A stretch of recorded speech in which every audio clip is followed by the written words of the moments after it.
الحمد لله نحمده ونستعينه ونستغفره ونؤمن به ونتوكل عليه ونعوذ بالله من شرور أنفسنا ومن سيئات أعمالنا من يهده الله فلا مضل له ومن يضلله فلا هادي له ونشهد أن لا إله إلا الله وحده لا شريك له ونشهد أن سيدنا ومولانا محمدا صلى الله عليه وسلم قال الله تبارك وتعالى في القرآن المجيد والفرقان الحميد أعوذ بالله من الشيطان الرجيم بسم الله الرحمن الرحيم إنا أنزلناه في ليلة القدر وما أدراك ما ليلة القدر ليلة القدر خير من 1000 شهر تنزل الملائكة والروح فيها بإذن ربهم من كل أمر سلام هي حتى مطلع الفجر. وقال النبي صلى الله عليه وسلم من صام رمضانا إيمانا واحتسابا غفر له ما تقدم من ذنبه أو كما قال عليه الصلاة والسلام صدق الله العظيم وصدق رسوله النبي الكريم. اللهم صل على محمد وعلى آل محمد كما صليت على إبراهيم وعلى آل إبراهيم إنك حميد مجيد. اللهم بارك على محمد وعلى آل محمد كما باركت على إبراهيم وعلى آل إبراهيم إنك حميد مجيد. سبحانك لا علم لنا إلا ما علمتنا إنك أنت العليم الحكيم. رب اشرح لي صدري ويسر لي أمري واحلل عقدة من لساني يفقه قولي. رب زدني علما. اللهم يسر ولا تعسر وتمم بالخير آمین. ہم نے آنکھوں سے دیکھا نہیں ہے مگر ہم نے آنکھوں سے دیکھا نہیں ہے مگر ان کی تصویر سینے میں موجود ہے. جس نے لا کر کلام الہی دیا جس نے لا کر کلام الہی دیا وہ محمد مدینے میں موجود ہے. وہ محمد مدینے میں موجود ہے. پھول کھلتے ہیں پڑھ پڑھ کے صلی علی. پھول کھلتے ہیں پڑھ پڑھ کے صلی علی. جھوم کر کہہ رہی ہے یہ باد صبا. پھول کھلتے ہیں پڑھ پڑھ کے صلی علی. جھوم کر کہہ رہی ہے یہ باد صبا. ایسی خوشبو چمن کے گلوں میں کہاں ایسی خوشبو چمن کے گلوں میں کہاں جو نبی کے پسینے میں موجود ہے. جو نبی کے پسینے میں موجود ہے. ہم نے آنکھوں سے دیکھا نہیں ہے مگر ان کی تصویر سینے میں موجود ہے. ہم نے مانا کہ جنت بہت ہے حسین، ہم نے مانا کہ جنت بہت ہے حسین، چھوڑ کر ہم مدینہ نہ جائیں کہیں۔ ہم نے مانا کہ جنت بہت ہے حسین، چھوڑ کر ہم مدینہ نہ جائیں کہیں۔ یوں تو جنت میں سب ہے مدینہ نہیں، یوں تو جنت میں سب ہے مدینہ نہیں، اور جنت مدینے میں موجود ہے، اور جنت مدینے میں موجود ہے۔ ہم نے آنکھوں سے دیکھا نہیں ہے مگر ان کی تصویر سینے میں موجود ہے۔ صلی اللہ علیہ وسلم، صلی اللہ علیہ وسلم۔ حضور اکرم صلی اللہ علیہ وسلم نے ارشاد فرمایا کہ جو کوئی بھی مجھ پر ایک مرتبہ درود بھیجتا ہے تو اللہ رب العزت اس بندے کی طرف 10 مرتبہ رحمت نازل فرماتے ہیں، اور اس کے اعمال نامے سے 10 گنا مٹا دیتے ہیں، اور اس کے اعمال نامے میں 10 درجات بلند کر دیتے ہیں۔ تو جو کوئی بھی صرف ایک مرتبہ درود بھیجے گا آپ صلی اللہ علیہ وسلم کی طرف سے، اللہ رب العزت اس بندے کو 10 رحمتیں نازل فرمائیں گے، 10 گناہ معاف فرمائیں گے، اور اس کے درجات 10 بلند فرما دیں گے۔ یہ تو عام دنوں میں ہے، رمضان المبارک کے علاوہ یہ حکم ہے، لیکن جو شخص رمضان المبارک کے اندر ایک مرتبہ درود پڑھے گا تو اس کے اعمال نامے سے 10 رحمتیں اس کی طرف متوجہ ہوں گی، اور رمضان المبارک میں ایک رحمت 70 کے برابر ہے، ایک رحمت 70 کے برابر ہے، تو اس کے اعمال نامے میں 70 رحمتیں نازل ہوں گی، اور 70 گناہ معاف ہوں گے، اور 70 درجات اس کے بلند ہوں گے، جس نے صرف ایک مرتبہ کہا صلی اللہ علیہ وسلم۔ تو رمضان المبارک کے اندر صبح اور شام کم از کم 100 مرتبہ حضور اکرم صلی اللہ علیہ وسلم پر درود بھیجنا چاہیے۔ سب بھیجیں گے نا انشاءاللہ؟ صلی اللہ علیہ وسلم۔ میرے محترم بھائیوں، دوستوں، بزرگوں، اللہ رب العزت نے ہم مسلمانوں پر ایک عظیم الشان مہینہ بھیج دیا، وہ عظیم الشان مہینہ کہ جو تمام مہینوں کا سردار ہے، جو تمام مہینوں میں سب سے افضل ہے، وہ رمضان المبارک کہ جس کے پانے کے لیے آپ علیہ السلام پورے سال دعائیں مانگا کرتے تھے، جس کے پانے کے لیے آپ علیہ السلام رجب کا چاند دیکھتے ہی دعائیں مانگا کرتے تھے، کہ جس کے پانے کے لیے اللہ رب العزت نے مسلمانوں کو خصوصی دعوت دی کہ رمضان المبارک کے اندر شیطان بند ہو چکا ہے، اور رحمت کے دروازے کھل چکے ہیں، آسمان کے دروازے کھل چکے ہیں، جہنم کے دروازے بند ہو چکے ہیں۔ تو وہ رمضان المبارک کا مہینہ ہم مسلمانوں کو اللہ رب العزت نے احسان کے طور پر مرحمت فرما دیا۔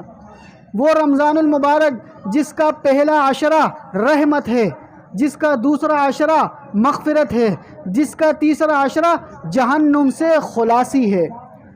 تو اس رمضان المبارک کو اللہ رب العزت نے ہم لوگوں پر بھیج دیا، جس کا پہلا عشرہ رحمت کا وہ گزر چکا ہے، جس کا دوسرا عشرہ مغفرت کا وہ گزر چکا ہے، اور جس کا آخری عشرہ جہنم سے خلاصی کا وہ چل رہا ہے، جس کی آج 23ویں تاریخ ہے، جس کی آج 23ویں تاریخ ہے۔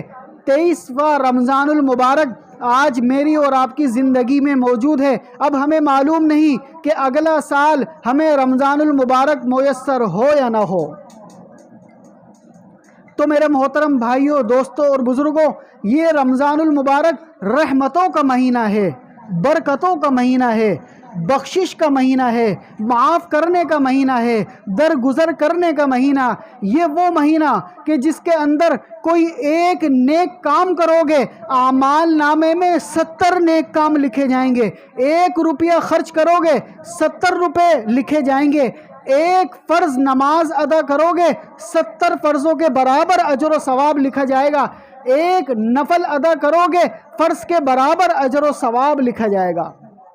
حضور اکرم صلی اللہ علیہ وسلم نے ارشاد فرمایا کہ رمضان المبارک کے اندر جو شخص روزہ رکھتا ہے تو روزے دار کے لیے صبح سحری سے لے کر افطاری تک 70,000 فرشتے اللہ رب العزت کے حکم سے اس روزے دار کے لیے دعائیں کرتے رہتے ہیں۔ اسی طرح ایک اور جگہ آپ صلی اللہ علیہ وسلم نے ارشاد فرمایا کہ جو شخص روزہ رکھتا ہے، جو شخص رمضان المبارک کا روزہ رکھتا ہے تو اللہ رب العزت ان دریاؤں کے اندر، ان سمندروں کے اندر، ان نہروں کے اندر اور ان جھیلوں کے اندر اور جہاں کہیں بھی مچھلیاں موجود ہیں ان تمام مچھلیوں کو یہ حکم دیتے ہیں کہ اس روزے دار کے لیے دعائیں کرتی رہو۔ اب ایک مچھلی، دنیا میں اتنی بڑی بڑی مچھلیاں اللہ تعالیٰ نے بنائی ہیں کہ اگر ایک مچھلی ایسی نکال دے کہ جس طرح پانی کا جہاز ہوتا ہے جس کے اوپر کئی منزلہ بلڈنگیں ہوتی ہیں، وہ ایک مچھلی اس کو ایک نوالے کے اندر کھا جائے۔ اتنی بڑی بڑی مچھلیاں سمندر کے اندر موجود ہیں۔ اب مچھلیوں میں بھی خوبصورت رنگ والی مچھلیاں، کالی مچھلی، گوری مچھلی اور پیلی مچھلی اور نیلی مچھلی اور لال مچھلی اور گلابی مچھلی اور پنک مچھلی اور طرح طرح کے کلروں والی مچھلی، الگ الگ کلروں والی مچھلی، ملٹی کلر والی مچھلیاں، چھوٹی مچھلی، بڑی مچھلی، درمیانی مچھلی، سب سے بڑی مچھلی، اس دنیا سے بھی بڑی بڑی مچھلیاں اللہ پاک نے سمندر کے اندر رکھی ہوئی ہیں۔ اللہ تعالیٰ ان تمام مچھلیوں کو یہ حکم دے رہے ہیں کہ روزے دار کے لیے دعائیں کرو۔ اب اسی طرح آپ نے بعض مچھلیاں ایسی دیکھی ہیں کہ جس کو انسان کھاتا ہے اور بعض مچھلیاں ایسی ہیں کہ جن کو انسان نہیں کھاتا، جن کو انسان نہیں کھاتا۔ تو جو کھانے والی مچھلیاں ہیں وہ بھی دعائیں کر رہی ہیں اور جو کھانے والی نہیں ہیں وہ بھی دعائیں کر رہی ہیں۔ تو آپ علیہ الصلوۃ والسلام نے ارشاد فرمایا کہ تمام مچھلیاں اس روزے دار کے لیے دعائیں کرتی رہتی ہیں۔ کتنی بڑی فضیلت، کتنا بڑا مرتبہ، کتنی بڑی عظیمت، یہ صرف رمضان المبارک کی برکت سے۔ ورنہ یہی روزہ رمضان المبارک کے علاوہ رکھیں، یہی روزہ رمضان المبارک کے علاوہ رکھیں، مچھلیاں دعائیں نہیں کریں گی، مچھلیاں دعائیں نہیں کریں گی۔ صبح سحری سے لے کر افطاری تک 70,000 فرشتے دعائیں نہیں کریں گے۔ یہ صرف رمضان المبارک کی برکت ہے کہ صبح سے لے کر سحری سے لے کر افطاری تک 70,000 فرشتے بھی دعائیں کر رہے ہیں اور ساتھ میں یہ مچھلیاں بھی دعائیں کر رہی ہیں۔ تو وہ رمضان المبارک کا مہینہ ہمارے پاس موجود ہے، ہمارے درمیان موجود ہے۔ اب اگر اس کے باوجود بھی کوئی روزہ نہ رکھے، اس کے باوجود بھی کوئی اس کی قدر نہ کرے تو یہ اس کی بدقسمتی ہے۔ اسی طرح ایک اور جگہ آپ علیہ الصلوۃ والسلام نے ارشاد فرمایا کہ جو شخص رمضان المبارک کے اندر روزہ رکھتا ہے اور اس روزے کے اندر ایک سجدہ کرتا ہے، اس روزے کی حالت میں ایک سجدہ کرتا ہے تو اس کے ایک سجدے کے بدلے 2500 نیکیاں اس کے اعمال نامے میں لکھی جاتی ہیں۔ اس ایک سجدے کے بدلے 2500 نیکیاں اس کے اعمال نامے میں لکھی جاتی ہیں۔ اب اگر یہی سجدہ آپ رمضان المبارک کے علاوہ کریں تو اعمال نامے میں 2500 نیکیاں نہیں لکھی جائیں گی، ایک نیکی لکھی جائے گی، ایک نیکی لکھی جائے گی۔ اسی طرح ایک اور جگہ آپ صلی اللہ علیہ وسلم ارشاد فرماتے ہیں کہ رمضان المبارک کے اندر جو شخص روزہ رکھتا ہے اور اس روزے کی حالت میں ایک سجدہ کرتا ہے تو اس ایک سجدے کے بدلے اللہ رب العزت جنت کے اندر اتنا بڑا درخت لگاتے ہیں کہ جس کے سائے کے نیچے اگر 500 سال بھی کوئی عربی نسل کا گھوڑا بھاگتا رہے تو اس کا سایہ ختم نہیں ہوگا۔ یہ کس کی فضیلت ہے؟ یہ رمضان المبارک کی فضیلت ہے۔ اگر یہی سجدہ آپ رمضان المبارک کے علاوہ کریں تو یہ جنت میں اتنا بڑا درخت نہیں بنے گا۔ تو میرے دوستو، اس رمضان المبارک کے بے شمار فائدے ہیں، بے شمار فضائل ہیں۔ اسی طرح ایک اور جگہ آپ علیہ السلام ارشاد فرما رہے ہیں کہ رمضان المبارک کے اندر اللہ رب العزت، رمضان المبارک کے اندر اللہ رب العزت افطاری کے وقت 10 لاکھ مسلمان بندوں کی بخشش کر دیتے ہیں، 10 لاکھ مسلمان بندوں کی بخشش کر دیتے ہیں۔ دوسرا روزہ ہوتا ہے پھر 10 لاکھ کر دیتے ہیں، تیسرا روزہ ہوتا ہے پھر 10 لاکھ کر دیتے ہیں۔ اسی طرح پورے رمضان المبارک 30ویں روزے کو 3 کروڑ مسلمانوں کی بخشش ہو چکی ہوتی ہے۔ رمضان المبارک کے 30ویں روزے تک 3 کروڑ مسلمان بندوں کی بخشش ہو چکی ہوتی ہے۔ اس کے باوجود بھی اللہ رب العزت اس 30ویں رمضان کی افطاری کے وقت ان 3 کروڑ کو ڈبل کر دیتے ہیں اور 6 کروڑ مسلمانوں کی بخشش الگ کرتے ہیں اور 3 کروڑ کی الگ کرتے ہیں۔ تو ٹوٹل پورے مہینے میں 9 کروڑ مسلمانوں کی بخشش اللہ رب العزت اس رمضان المبارک کی برکت سے کر دیتے ہیں۔ یہ کس کی فضیلت ہے؟ یہ اس رمضان المبارک کی فضیلت ہے۔ تو اس رمضان المبارک کے اندر روزہ رکھنا، اس رمضان المبارک کے اندر اللہ کو یاد کرنا، اس رمضان المبارک کے اندر گناہوں سے خود کو بچانا، اس رمضان المبارک کے اندر جو دیگر مہینوں میں گناہ ہوتے تھے اس رمضان میں اس سے بچنا، خوب عبادت کرنا، نمازیں پڑھنا، قرآن پڑھنا، ذکر و اذکار کرنا اور آپ علیہ السلام پر درود بھیجنا۔ ایک مرتبہ آپ علیہ السلام رمضان المبارک سے پہلے ایک جگہ بیٹھے ہوئے تھے۔ آپ علیہ السلام کو جب اس بات کا علم ہوا کہ بنی اسرائیل کے اندر ایک شخص ایسا تھا کہ جس نے 1000 سال عبادت کی، ایک شخص بنی اسرائیل میں ایسا تھا کہ جس نے 1000 سال عبادت کی، اب اس کے اعمال نامے میں 1000 سال عبادت کرنے کا اجر و ثواب لکھا گیا۔ کیوں؟ اس کی عمر 1000 سے زیادہ تھی، اس کی عمر 1000 سے زیادہ تھی۔ اسی طرح آپ علیہ السلام کو جب یہ معلوم ہوا کہ زکریا علیہ السلام اور اسی طرح ایوب علیہ السلام اور یوشع علیہ السلام، جب ان حضرات کا معلوم ہوا، ان نبیوں کا معلوم ہوا کہ انہوں نے کیسی عبادت کی کہ زکریا علیہ السلام نے 80 سال تک، یوشع علیہ السلام نے 80 سال تک اور اسی طرح ایوب علیہ السلام نے 80 سال تک ایسی عبادت کی کہ پلک جھپنے کے برابر بھی،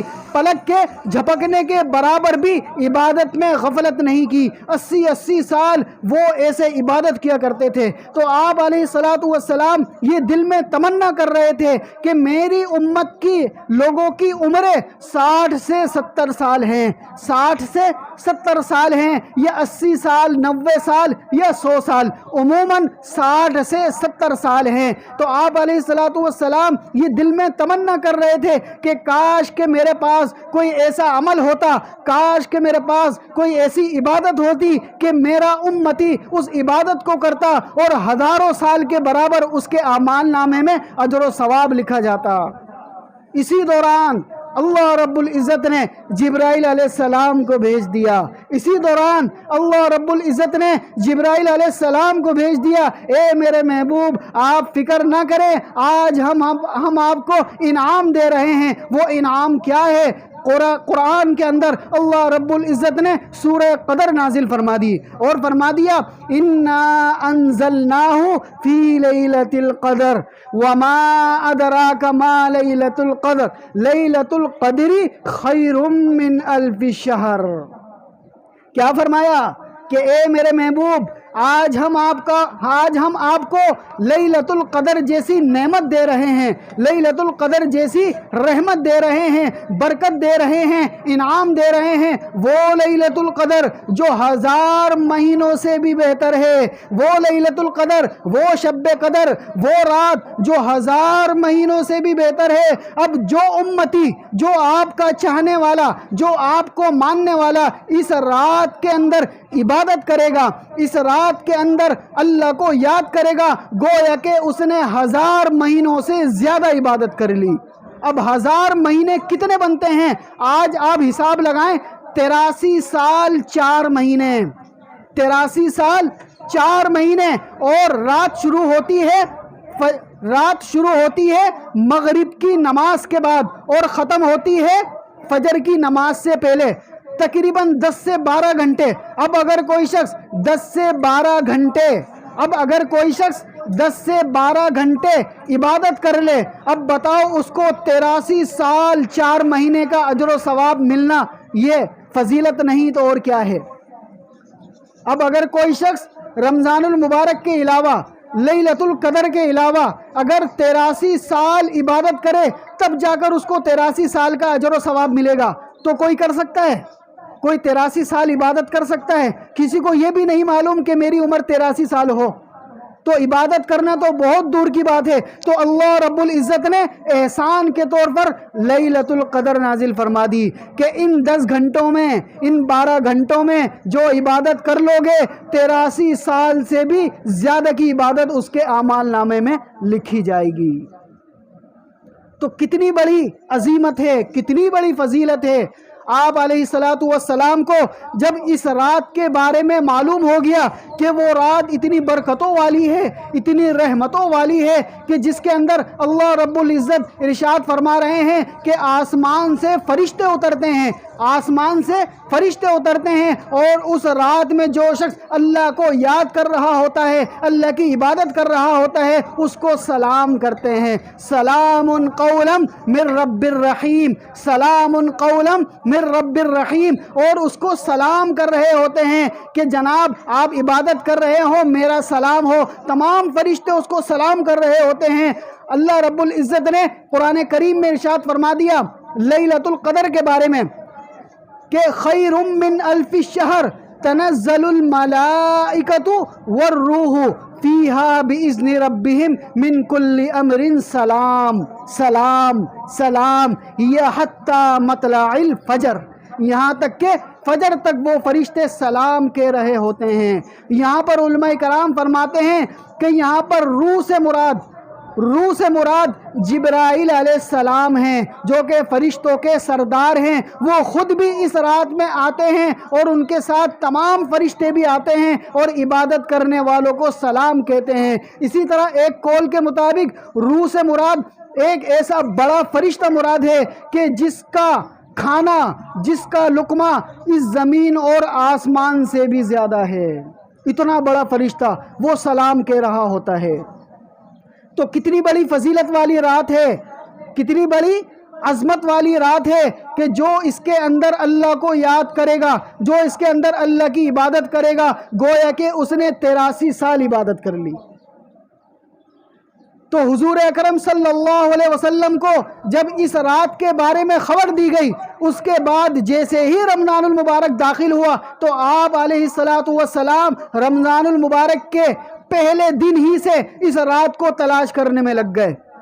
پہلا رمضان آیا، رات کو جاگ رہے ہیں، رات کو دیکھ رہے ہیں کہ شاید لیلۃ القدر آج مل جائے۔ اسی طرح پہلا عشرہ گزر گیا، نہیں ملی، دوسرا عشرہ لگ گیا، دوسرے عشرے میں بھی تلاش کر رہے ہیں کہ شاید آج کے دن لیلۃ القدر مل جائے۔ تو جبرائیل علیہ السلام کو اللہ رب العزت نے بھیج دیا اور فرمایا اے میرے محبوب، اس لیلۃ القدر کو نہ پہلے عشرے میں ڈھونڈو نہ دوسرے عشرے میں ڈھونڈو، بلکہ وہ تو رمضان کے آخری عشرے میں ہے، وہ تو رمضان کے آخری عشرے میں ہے۔ تو آپ علیہ الصلوۃ والسلام کو وہ لیلۃ القدر بتا دی گئی تھی، وہ لیلۃ القدر بتا دی گئی تھی۔ آپ علیہ الصلوۃ والسلام اپنے امت، اپنے صحابہ کو بتانے کے لیے آ رہے تھے کہ مسجد کے اندر دیکھا کہ دو صحابہ کرام آپس میں کسی بات پر گفتگو فرما رہے ہیں اور آپس میں کسی بات پر ایک دوسرے سے لڑ رہے ہیں۔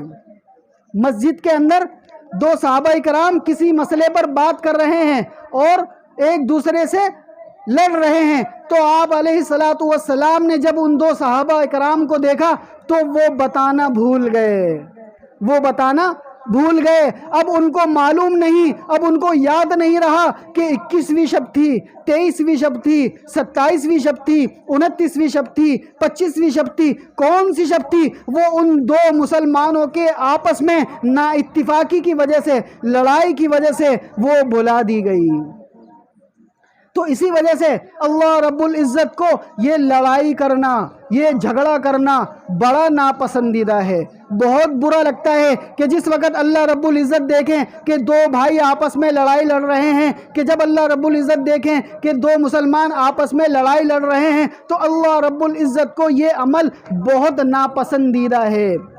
ایک مرتبہ شیطان نے اپنی ایک مجلس لگائی اور اپنے شیطانوں سے پوچھنے لگا کہ آپ کیا کام کر کے آئے ہو؟ اس نے کہا کہ میں نے فلاں بندے کا قتل کروا دیا۔ دوسرے سے پوچھا آپ نے کیا کروایا؟ اس نے کہا میں نے فلاں کام کروایا، فلاں کام کروایا، فلاں کام کروایا۔ سب نے اپنے اپنے بڑے بڑے کام بتائے۔ ایک چھوٹا سا شیطان پیچھے بیٹھا ہوا تھا، اس سے پوچھا کہ آپ بتاؤ آپ نے کیا کرایا؟ اس نے کہا میں نے تو کچھ نہیں کروایا، بس یہ ہے کہ میاں بیوی میں طلاق کروا دی، میاں بیوی میں طلاق کروا دی، اور تو کچھ نہیں کیا۔ تو وہ شیطان اس کو اٹھا کر کندھے پہ بٹھانے لگ گیا اور کہنے لگا تو نے تو سب سے بڑا کام کیا ہے، تو نے تو سب سے بڑا کام کیا ہے کہ آج تو نے یہ طلاق دلوائی ہے۔ یہ اتنا بڑا عمل ہے کہ جس کے بارے میں اللہ رب العزت نے قرآن کریم کے اندر سورہ طلاق نازل فرما دی، اور اس کو اتنا ناگوار سمجھا اور اس کو اتنا برا سمجھا، تو نے تو وہ کام کر دیا۔ اب تجھے نہیں معلوم یہ طلاق کی وجہ سے اب بڑے بڑے گناہ ہوں گے۔ اب سسرال والے، لڑکی والے لڑکے والوں کے بارے میں برا گمان کریں گے، غیبتیں کریں گے اور ان کو برا بھلا کہیں گے۔ اسی طرح وہ لڑکے والے لڑکی والوں کے لیے برا بھلا سوچیں گے اور غیبتیں کریں گے، یہاں تک کہ ایک وقت آئے گا لڑائی جھگڑا بھی ہو جائے گا، یہاں تک کہ ایک وقت آئے گا ہو سکتا ہے قتل و غارت بھی ہو جائے۔ تو یہ طلاق، یہ لڑائی جھگڑا، یہ میاں بیوی کی لڑائی آپس میں تو نے کروا کے تو سارے بندوں سے بھی آگے نکل گیا، تو سارے شیطانوں سے بھی آگے نکل گیا۔ کیوں؟ یہی وجہ بنے گی آپس میں غیبت کرنے کی، یہی وجہ بنے گی ایک دوسرے کو برا بھلا کہنے کی، یہی وجہ بنے گی کہ زبان سے گناہ کروانے کی، یہی وجہ بنے گی کہ کانوں سے غلط بات سننے کی، اور یہی وجہ بنے گی خون خرابہ کرنے کی۔ تو میرے عزیزو، یہ لڑائی جھگڑا اللہ رب العزت کو بڑا ناپسندیدہ ہے۔ اللہ رب العزت حضور اکرم صلی اللہ علیہ وسلم کے ذریعے سے ارشاد فرما رہے ہیں کہ نفلی نماز پڑھنا، نفلی روزہ رکھنا اور نفلی صدقہ کرنا سے افضل صلح کروانا ہے۔ کہ جو دو مسلمانوں کے اندر، دو بھائیوں کے اندر، میاں بیوی کے اندر، دو رشتہ داروں کے اندر آپس میں صلح کرائے گا، گویا کہ اس نے نفلی نماز سے بھی زیادہ اس کا ثواب اپنے اعمال نامے میں لکھوا لیا، نفلی صدقے سے بھی زیادہ، اور اسی طرح نفلی عبادت سے بھی زیادہ اس کے اعمال نامے میں ثواب لکھا جاتا ہے۔ تو صلح کروانا بہت بڑا عظیم کام ہے۔ تو میرے محترم دوستو، اللہ رب العزت نے اس لیلۃ القدر کو رمضان کے آخری عشرے میں بھیجا۔ ایک مرتبہ آپ علیہ الصلوۃ والسلام کے پاس حضرت عائشہ رضی اللہ تعالی عنہا بیٹھی ہوئی تھی، پوچھنے لگی اے اللہ کے رسول کہ اگر میں لیلۃ القدر کو پالوں، تو کیا دعا مانگوں؟ تو آپ علیہ الصلوۃ والسلام نے ارشاد فرمایا ساری دعائیں مانگ سکتی ہو، لیکن ایک خاص دعا ہے جو اس میں لازمی مانگنا۔ وہ خاص دعا کیا ہے؟ اللہم انک عفو کریم تحب العفو فاعف عنی، اللہم انک عفو کریم تحب العفو فاعف عنی۔ تو یہ دعا آپ علیہ الصلوۃ والسلام نے تمام مسلمانوں کو یہ حکم دیا کہ رمضان المبارک کے آخری عشرے میں اس دعا کو لازمی پڑھا کریں۔ پڑھیں گے نا سب؟ اس دعا کو اپنی زبان پر لے کر آئیں کہ یا اللہ میرے تمام صغیرہ کبیرہ گناہوں کو معاف فرما دیں۔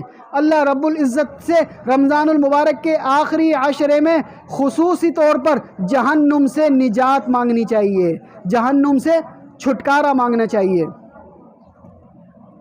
میرے محترم بھائیوں، دوستوں، بزرگوں، اس رمضان المبارک کے آخری عشرے میں، اس رمضان المبارک کے آخری عشرے میں اور لیلۃ القدر میں بھی چند لوگ ایسے ہیں کہ جن کی بخشش نہیں ہوتی۔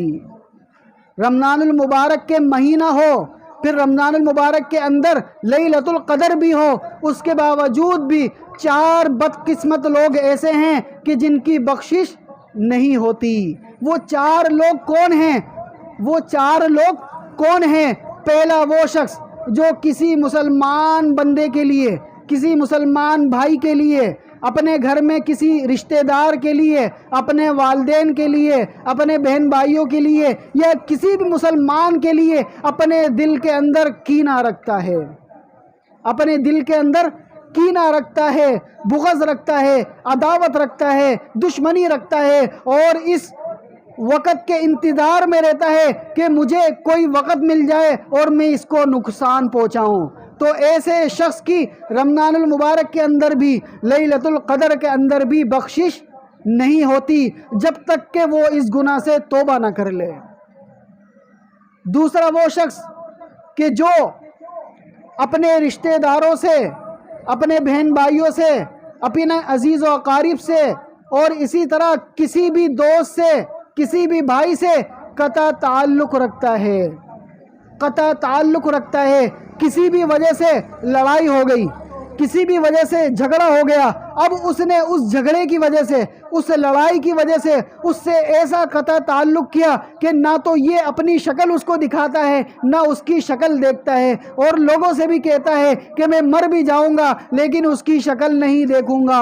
تو ایسا شخص جو یہ بڑے بڑے الفاظ اپنی زبان پر لاتا ہے اور معافی کو پسند نہیں کرتا اور معاف نہیں کرتا، تو ایسا شخص بھی رمضان المبارک کے اندر بھی بخشش سے محروم رہتا ہے جب تک کہ وہ اس گناہ سے توبہ نہ کر لے۔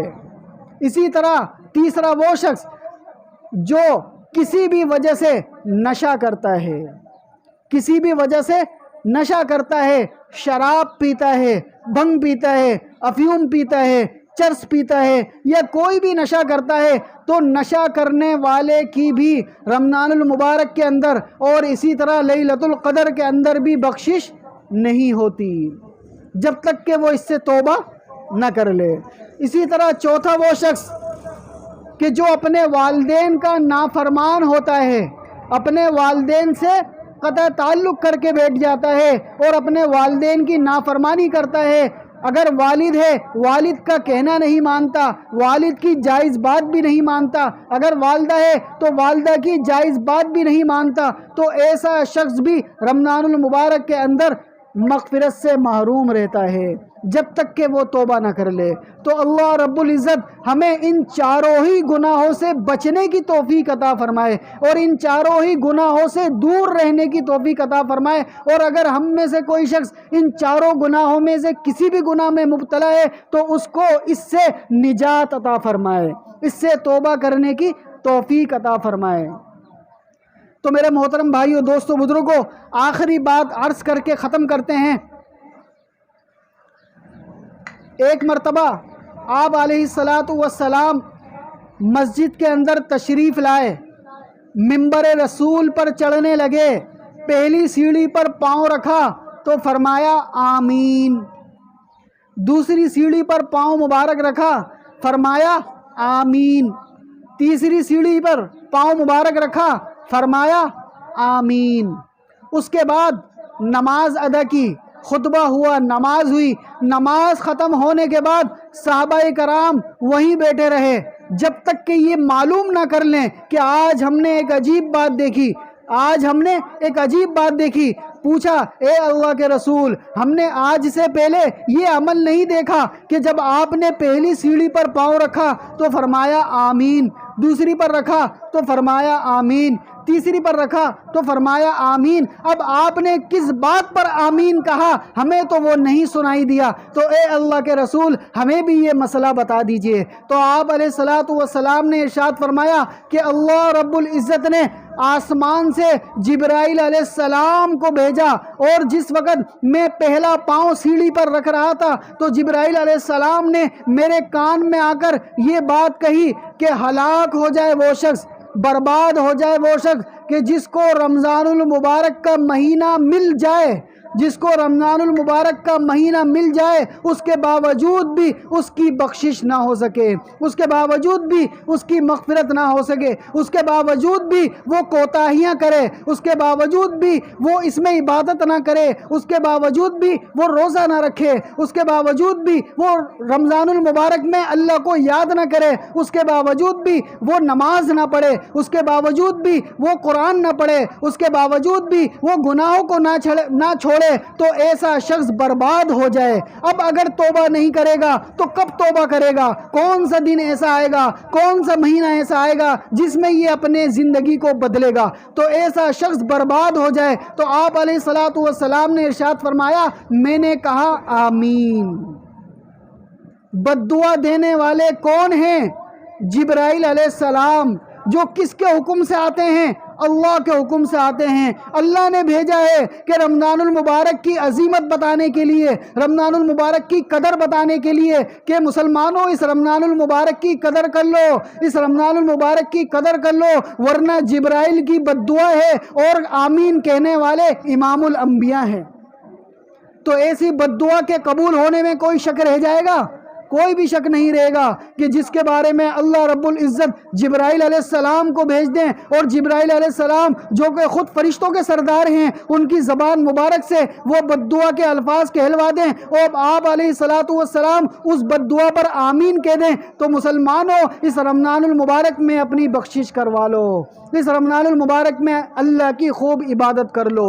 اسی طرح دوسری سیڑھی پر جب میں نے پاؤں مبارک رکھا تو آپ علیہ السلام ارشاد فرماتے ہیں کہ جبرائیل علیہ السلام نے میرے کان میں ارشاد فرمایا کہ ہلاک ہو جائے وہ شخص، برباد ہو جائے وہ شخص کہ جس کے سامنے، جس مسلمان کے سامنے آپ صلی اللہ علیہ وسلم کا نام لیا جائے اور وہ درود نہ بھیجے، آپ علیہ السلام کا نام لیا جائے اور وہ اپنی زبان سے صلی اللہ علیہ وسلم نہ کہے، تو ایسا شخص بھی ہلاک ہو جائے۔ آپ علیہ السلام نے ارشاد فرمایا، میں نے کہا آمین۔ اسی طرح تیسری سیڑھی پر جب آپ علیہ السلام نے قدم مبارک رکھا، جبرائیل علیہ السلام نے آپ علیہ السلام کے کان مبارک میں یہ بد دعا فرمائی کہ ہلاک ہو جائے وہ شخص، برباد ہو جائے وہ شخص کہ جس کو اس کے والدین بڑھاپے کی حالت میں مل جائیں، جس شخص کو، جس مسلمان کو اس کے والدین یا والدین میں سے کوئی ایک بڑھاپے کو پا جائیں اور اس کے باوجود بھی وہ اپنے والدین کے ذریعے سے اللہ کو راضی نہ کروا سکے، اللہ سے اپنی بخشش نہ کروا سکے، تو ایسا شخص بھی برباد ہو جائے۔ تو میں نے کہا آمین۔ تو میرے محترم دوستو، یہ تین بد دعائیں ہیں کہ جن سے بچنا چاہیے، کہ جن سے بچنا چاہیے۔ رمضان المبارک کا مہینہ موجود ہے، ابھی ختم نہیں ہوا، تو جو زندگی کے بقیہ دن باقی ہیں، جو رمضان المبارک کے بقیہ دن باقی ہیں، میرے عزیزو اس کا روزہ رکھ لیں، اس کا روزہ رکھ لیں۔ پتہ نہیں پھر ملاقات ہو نہ ہو، پتہ نہیں پھر یہ رمضان ملے یا نہ ملے، پتہ نہیں پھر یہ زندگی میں آئے یا نہ آئے۔ آج 23واں گزر گیا، آگے ابھی 6 باقی ہیں، آگے ابھی 6 باقی ہیں یا 5 باقی ہیں، جتنے بھی باقی ہیں ابھی سے نیت کر لیں کہ ہم نے کل لازمی روزہ رکھنا ہے۔ کچھ نہیں ہوگا، زندگی ختم نہیں ہوگی، مریں گے نہیں، ختم نہیں ہوں گے، بلکہ اس سے فائدہ ہوگا، بلکہ اس سے جسم کو بھی فائدہ ہوگا، اور ہمیشہ کا نہ ختم ہونے والا فائدہ وہ الگ ہے۔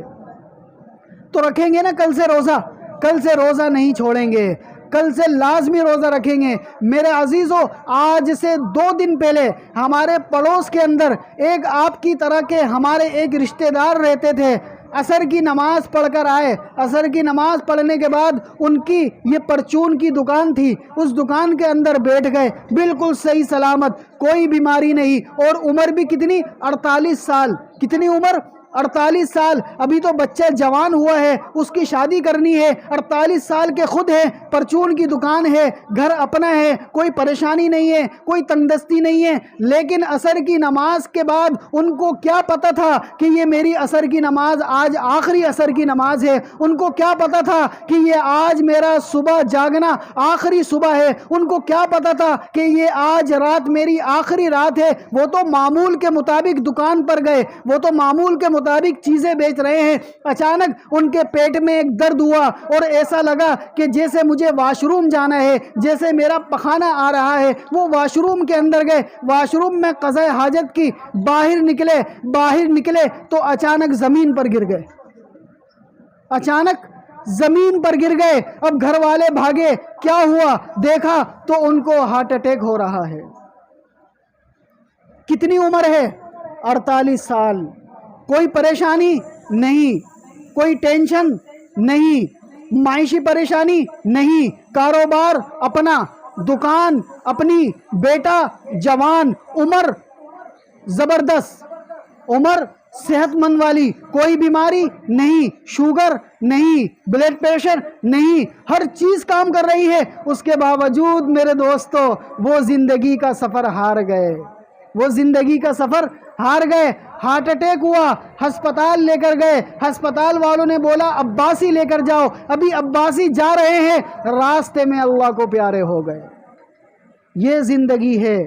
نہیں پتا مجھے اور آپ کو کہ اگلا سال ہمیں ملے یا نہ ملے. نہیں پتا مجھے اور آپ کو یہ اگلا سال ہماری زندگی میں رمضان آئے یا نہ آئے. تو اس کی قدر کر لیں, آج سے توبہ کر لیں کہ جتنے بھی ہم نے روزے چھوڑ دیے یا اللہ معاف کر دیں, آئندہ نہیں چھوڑیں گے. یا اللہ جتنی بھی نمازیں ہم نے چھوڑ دی اس پر توبہ کر لیں, آئندہ نہیں چھوڑیں گے. یا اللہ آج سے ہم توبہ کرتے ہیں, آج سے ہم آپ سے معافی مانگتے ہیں. یہ جسم آپ ہی نے دیا ہے, آپ ہی کی طرف ہم نے ایک دن لوٹ کر جانا ہے, آپ ہی کی طرف ایک دن ہم چلے جائیں گے. تو یا اللہ ہم آج سے توبہ کرتے ہیں. تو سب توبہ کرتے ہیں نا, سارے زبان سے بھی بولیں یا اللہ ہماری توبہ, اور اس توبہ پر جمے رہیں, اس توبہ پر جمے رہیں. وہ بولتے ہیں یہ دنیا اہل دنیا کو بھلی معلوم ہوتی ہے, یہ دنیا اہل دنیا کو بھلی معلوم ہوتی ہے, نظر والوں کو تو یہ اجڑی ہوئی معلوم ہوتی ہے. اگر کر لے انسان ہمت, اگر کر لے انسان ہمت تو کیا نہیں اس کے بس میں. یہ ہے کم ہمتی جو بے بسی معلوم ہوتی ہے. بے بس نہیں بننا, بے بس نہیں بننا, ہمت کرنی ہے, حوصلہ کرنا ہے, جوان بننا ہے. جو تم کرتے ہو چھپ کر, جو تم کرتے ہو چھپ کر, اس جہان سے کوئی دیکھتا ہے تم کو آسمان سے. خاکی پر مت کرو خاک اپنی زندگانی کو, خاکی پر مت کرو خاک اپنی زندگانی کو. جوانی کرو اس پر فدا جس نے دی جوانی کو. تو آپ سب جوان ہیں, آپ سب جوان ہے, یہ جوانی اللہ نے دی ہے. اس جوانی کو اللہ پر فدا کرنا, اللہ کے احکامات کو ماننا, نماز پڑھنا, روزہ رکھنا, گناہوں سے بچنا اور اپنے جسم کو اللہ کی فرما برداری میں لگانا, یہی اس جوانی کی اصل عبادت ہے. اللہ رب العزت کو جوانی کی عبادت بڑی پسند ہے. اللہ رب العزت کو جوانی کی عبادت بڑی پسند ہے, کیونکہ جوانی کے اندر گناہ کرنے کا شوق زیادہ ہوتا ہے, کیونکہ جوانی کے اندر نشہ کرنے کا شوق زیادہ ہوتا ہے, کیونکہ جوانی کے اندر ہر چیز صحیح کام کر رہی ہوتی ہے, کیونکہ جوانی کے اندر شیطان زیادہ حملہ کرتا ہے, کیونکہ جوانی کے اندر نفسانی خواہشات زیادہ ہوتی ہیں. اسی جوانی کے اندر جو شخص اپنے آپ کو گناہوں سے بچائے گا, اسی جوانی کے اندر جو شخص اپنے آپ کو گناہوں سے بچائے گا, شیطان سے بچائے گا, نفسانی خواہشات سے بچائے گا, اس کے باوجود اللہ کی عبادت کرے گا, تو اس کی عبادت اس بڑھاپے کی عبادت سے زیادہ فائدہ مند ہوگی. بڑھاپے میں تو ویسے بھی انسان دنیا کے بھی کسی کام کا نہیں رہتا. اگر سرکاری افسر ہوتا ہے تو ریٹائر ہو جاتا ہے, کسی نوکری پیشہ ور ہوتا ہے تو نوکری چھوٹ جاتی ہے. اسی طرح اس کے ہاتھ پیروں میں بھی وہ طاقت نہیں رہتی، اسی طرح اس کے جسم کے اندر بھی وہ طاقت نہیں رہتی، یہاں تک کہ کھڑے ہو کر نماز پڑھنے سے بھی چلا جاتا ہے، یہاں تک کہ بیٹھ کر نماز پڑھنے سے بھی چلا جاتا ہے۔ تو میرے عزیزو، اللہ رب العزت کو یہ جوانی کی عبادت بڑی پسند ہے، تو جو شخص آج اس جوانی کی قدر کر لے گا اس کا بڑھاپا اچھا ہو جائے گا۔ تو پڑھیں گے نا، روزہ رکھیں گے نا، نماز پڑھیں گے نا، جوانی کو ضائع تو نہیں کریں گے۔ جوانی تو ویسے بھی گزر جائے گی، ویسے بھی گزر جائے گی۔ اگر آپ نے اپنی منمانی کے مطابق گزاری پھر بھی گزر گئی، اگر آپ نے اس کو پاک صاف رکھ کے گزارا پھر بھی گزر گیا۔ تو اس جوانی کی قدر کریں۔ آپ میں سے اکثر جوان ہیں، ابھی کسی کے سفید بال بھی نہیں نکلے، اکثر کے نہیں نکلے، تو جوان بیٹے ہو، لیکن اس چیز کی کوئی گارنٹی نہیں ہے کہ آپ کو بڑھاپا ملے یا نہ ملے، اس چیز کی کوئی گارنٹی نہیں ہے۔ اگر آپ دل میں یہ گمان کریں کہ ابھی تو میں جوان ہوں، ابھی تو میں 20 سال کا ہوں، ابھی تو میں 30 سال کا ہوں، ابھی دیکھ لیں گے بعد میں، جس وقت 50 سال کا ہوں گا، 60 سال کا ہوں گا یا 70 سال کا ہوں گا، اس وقت اللہ کی عبادت کر لوں گا، تو اس چیز کی بھی کوئی گارنٹی نہیں ہے۔ ہو سکتا ہے 30 سال کے بعد 31 سال نہیں ملیں، ہو سکتا ہے 50 سال کے بعد 51 سال نہیں ملیں، اس چیز کی کوئی گارنٹی نہیں ہے۔ تو سمجھدار آدمی وہی ہے کہ جس کو آپ علیہ الصلوۃ والسلام نے ارشاد فرمایا کہ سمجھدار آدمی، عقل مند آدمی، ہوشیار آدمی وہ ہے کہ جو مرنے سے پہلے مرنے کی تیاری کر لے، جو موت سے پہلے موت کی تیاری کر لے، اور جو قبر میں جانے سے پہلے قبر کی تیاری کر لے۔ تو میرے عزیزو، آج سے یہ عزم اور ارادہ کریں کہ انشاءاللہ ہم جان بوجھ کر روزہ نہیں چھوڑیں گے، جان بوجھ کر نماز نہیں چھوڑیں گے، اور جان بوجھ کر کوئی بھی گناہ نہیں کریں گے۔ سب توبہ کرتے ہیں نا؟ اللہ رب العزت جو کچھ کہا گیا سنا گیا، اس میں جو کمی بیشی رہ گئی ہو اپنے فضل و کرم سے دور فرمائے اور عمل کرنے کی توفیق عطا فرمائے۔ وآخر دعوانا الحمدللہ رب العالمین۔ درس قرآن، درس حدیث، اصلاحی بیانات، فقہی مسائل اور وظائف کے لیے مفتی ابو بکر انصاری کے چینل کو سبسکرائب